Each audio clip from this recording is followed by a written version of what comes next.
தென்காசி மாவட்டம் புளியங்குடி ஸ்ரீ ஆரியங்காவு கருப்பசாமி கோயில் திருவிழாவை முன்னிட்டு 1008 பால்குடம் மற்றும் 500 தீர்த்த குடம் எடுத்து பக்தர்கள் வழிபாடு நடத்தினர். இந்த கோயிலில் ஒவ்வொரு வருடமும் புரட்டாசி முதல் தேதி திருவிழா நடைபெறுவது வழக்கம். இந்த ஆண்டுக்கான திருவிழா விமர்சையாக நடைபெற்றது.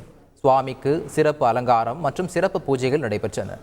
இதனைத் தொடர்ந்து 1008 பால்குடம், 500 தீர்த்த குடம் மற்றும் மஞ்சள் குடம் எடுத்து ஆயிரக்கணக்கான பக்தர்கள் ஊர்வலமாக வந்தனர்.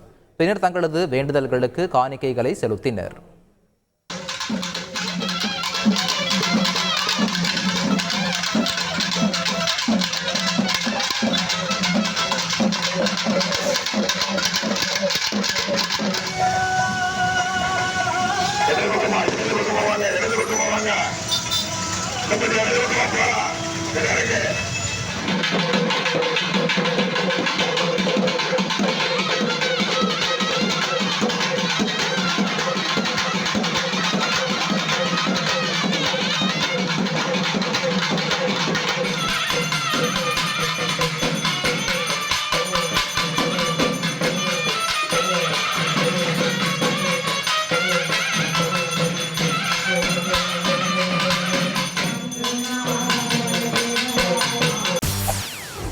செய்திகளை உடனுக்குடன் தெரிந்து கொள்ள உடனே சப்ஸ்கிரைப் பண்ணுங்க.